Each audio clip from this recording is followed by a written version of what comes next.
This is Dave Klein reading for Heidi Kemps. There's no denying the appeal of classic Sonic. The 16-bit Sonic games are some of the most memorable and influential platformers around. No matter what happens with modern-day Sonic, the old games remain as wondrous and as exciting as ever, a sort of gaming comfort food you can keep coming back to for years on end. It's no surprise then that Sega has re-released the classic Sonic games many times over in various compiled and standalone forms.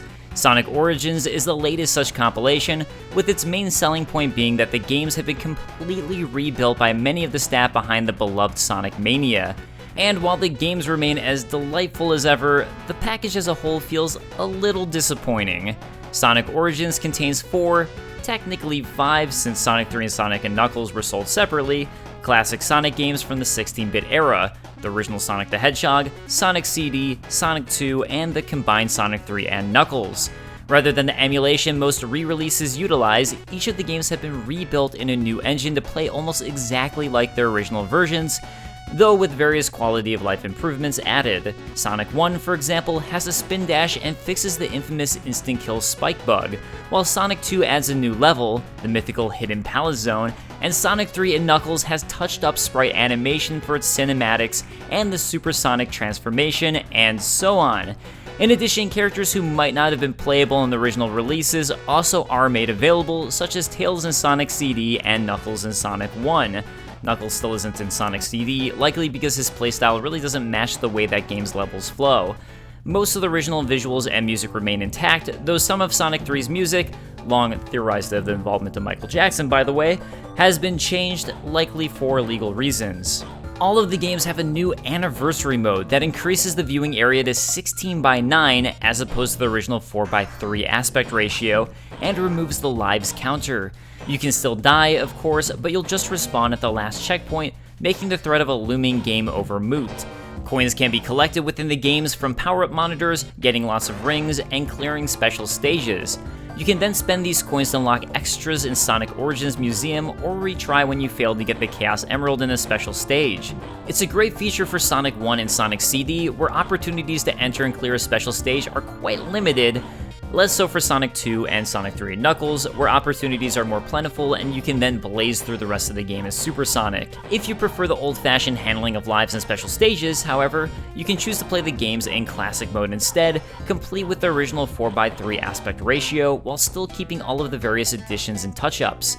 Every game now has brand new and exceptionally well done animation sequences in its opening and endings, as well as an unlockable mirror mode, which flips the levels to run right to left, a boss rush, and a story mode that allows you to play all of the games in sequence as one big Sonic adventure. Finally, Mission Mode sees you attempting various challenging tasks in modified classic stages to earn coins. There are some very fun and creative missions, but Sonic veterans will likely blow through them all really quickly, and the only way to get more of the hard missions is to fork over cash for some Day 1 DLC. Not that you really need more missions to earn coins, as completing all of the base missions will give you a treasure trove of coins with which you can unlock practically all of the museum content easily, leaving you to sit on the rest of your earnings with practically nothing to use them on. The museum content is rather disappointing in general. There's a lot of concept art that's already been seen in other Sonic titles and collections, classic music remixes that have appeared in other games, like Super Smash Bros., Sonic Generations, and even the recent Sonic Forces, and animatics of the new intro and outro sequences. It feels like there could have been a lot more. Where are all the commercials and weird Sonic media we haven't seen since Sonic Jam way back on the Saturn, for example? It's not just the extras that feel a bit lacking either. Sonic Origins has some puzzling issues and omissions that you wouldn't expect in a retro compilation of this caliber. There's no save state / reload functionality, nor are there any screen filters that can help smooth the pixels into a nice CRT-like look. There is one anti-aliasing screen option that makes the screen look like it's been smeared with petroleum jelly, but that's it. The sound balance seems wonky at times too, with the bass sound level a bit muffled while certain sound effects and sequences are way too loud in comparison. It's also disappointing that playing with the traditional life system limits you to 4:3 aspect ratio. Similarly, oversights like wallpaper options for 4:3 being locked behind paid DLC, and needing to replay standalone Sonic CD in order to unlock all of the stages for Time Attack, even when the game has been completed in story mode, are a dampener on the experience. Don't get me wrong, the games remain excellent, and the painstaking dedication to recreating the complex levels and gimmick interactions of the various Sonic titles is wonderful to behold. It warms this aged Sonic fan's heart to see the faux rotation of special stages and assorted stage objects made much more smooth, to see Super Sonic get new design-accurate animation frames instead of reusing a bunch of those belonging to regular Sonic, and to finally have a dedicated super button in Sonic 3 and Knuckles so I can transform only when I really want to. And the long-lost Hidden Palace Zone, brought to life by the talented hands that created the fantastic levels of Sonic Mania, is like my childhood imagination made manifest. It's a gorgeous stage filled with sleek curves and glowing gemstones, providing a delightful mix of unique enemies and gimmicks that give it a personality of its own, along with a very clever boss design at the end.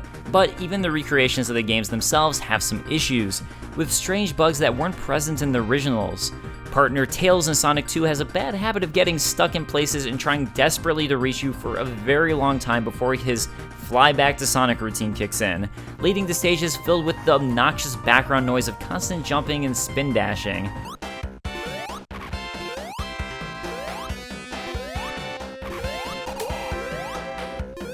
Some of the transitions in Sonic 3 and Knuckles don't quite work right. I got stuck at the transition to Standopolis 2 and could only proceed after pressing the option button. And sometimes the death/respawn checkpoint system in Sonic 3 Knuckles feels really off. I've had multiple instances where I die and not respawn at the stage start rather than a checkpoint I'd touched, or respawn with a shield intact after pit or crushing death, and even seen a good chunk of a stage's checkpoints marked as touched before I even encountered them.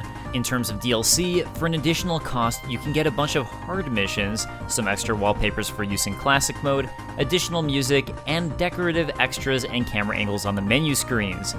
Given the relative depth of unlockable extras, charging money for these features leaves a sour taste in my mouth. With so many coins I'm not using, these feel perfect for including as unlocks I can earn through normal gameplay. Instead, it's available at an extra fee to bolster an already unsatisfying offering. I know a lot of my problems with Sonic Origins sound like nitpicks, but I adore these games and I want to see them restored and presented with joy and reverence as the masterpieces they are, not tainted with frivolous DLC that should be unlockables and lackluster presentation. Sonic Origins comes close to being the definitive classic Sonic experience, but stumbles just before the finish line.